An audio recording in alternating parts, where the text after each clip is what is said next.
Berikut adalah tutorial login aplikasi ASIK dan screening faktor resiko PTM. Langkah pertama, kita buka aplikasi ASIK atau Sehat Indonesiaku yang sudah kita download. Selanjutnya, kita masukkan nomor WhatsApp. Memasukkan nomor WhatsApp di sini tujuannya agar kita nanti bisa mendapatkan OTP untuk login. Oke, kita klik selanjutnya.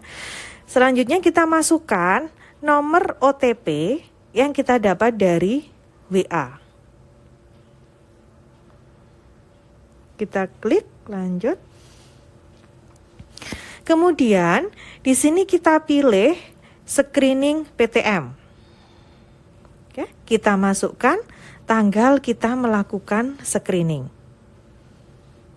Oke, kemudian kita memulai aktivitas screening. Nah, pada saat muncul tampilan seperti ini, kita memasukkan NIK pasien atau NIK peserta yang akan kita lakukan screening. Jika NIK sudah tertulis semua, selanjutnya nanti kita bisa klik search NIK. Nanti data-data yang ada bisa akan otomatis terisi. Oke, kita cek apakah nama lengkap, tanggal lahir, jenis kelamin sudah sesuai dengan kondisi sekarang. Di situ ada nomor telepon bisa kita isikan. Status pernikahan. Nah, di sini bisa kita lihat jika memang pasien pada saat itu status pernikahannya sudah berubah, tidak sesuai NIK, bisa kita rubah. Misal alamat, jika memang sudah pindah alamat, ini juga bisa edit. Kalau masih tetap, kita lanjut selanjutnya. Sampai ke bawah. Untuk pekerjaan, ini kita bisa isikan sesuai dengan pekerjaan yang ada sekarang. Oke. Kalau nggak ada, kita klik simpan. Selanjutnya kita masuk pada deteksi dini PTM. Yang pertama yaitu riwayat penyakit keluarga. Yang perlu kita tanyakan apakah ada riwayat diabetes. Jika tidak, kita klik tidak. Hipertensi, jika iya kita klik iya. Jantung, kalau tidak kita klik tidak. Untuk penyakit stroke keluarganya, penyakit kankernya, kemudian ada riwayat talasemia. Ini semua adalah yang kita tanyakan riwayat penyakit pada keluarga yang ada garis keturunan darah. Berikutnya kita masuk pada deteksi dini riwayat penyakit pribadi. Meliputi yang pertama penyakit diabetes. Kedua penyakit hipertensi, ada atau tidak.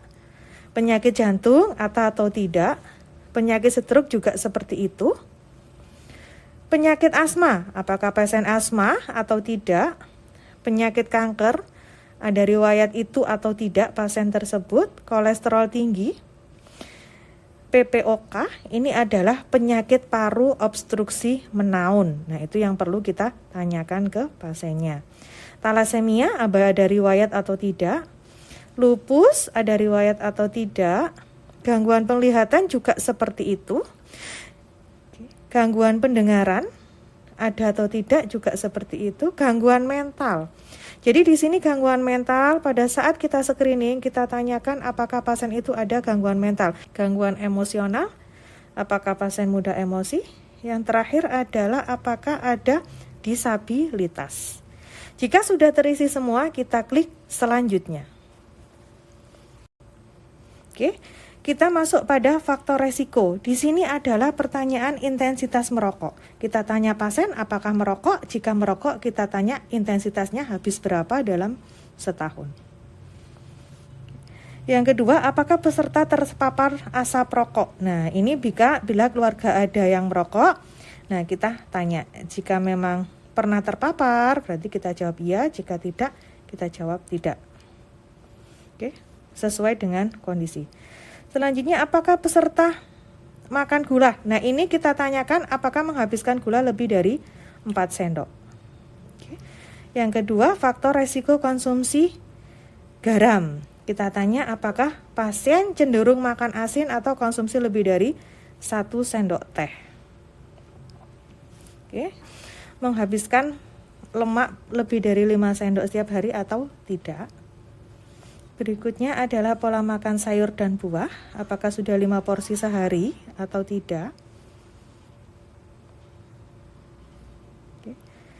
Kemudian pola aktivitas fisik. Untuk aktivitas fisik kita tanya, apakah tidak aktivitas sama sekali atau mungkin sudah aktivitas tetapi kurang dari 30 menit atau lebih dari 30 menit.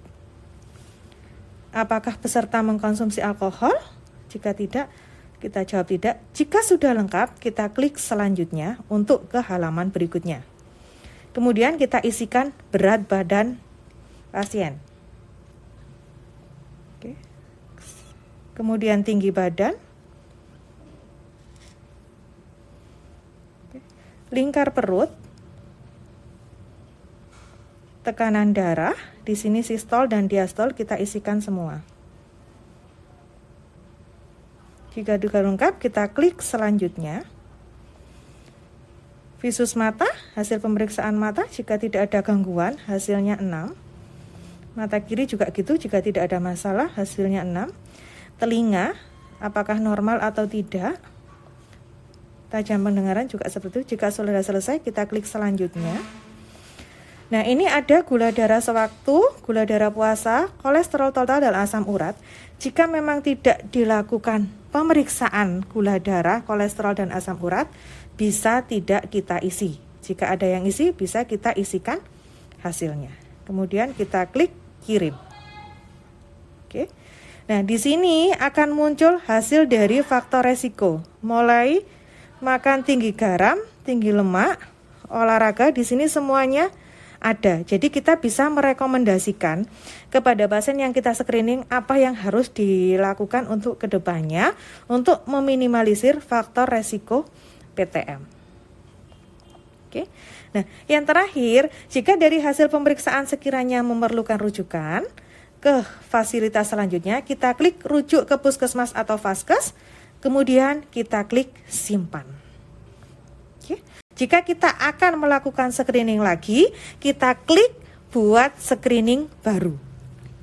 Oke. Maka tampilan akan kembali ke awal. Jadi kita masukkan NIK lagi dan begitu selanjutnya. Demikian itu tadi tutorial login pada aplikasi ASIK dan pengisian screening faktor resiko PTM. Terima kasih, semoga bermanfaat. Salam sehat.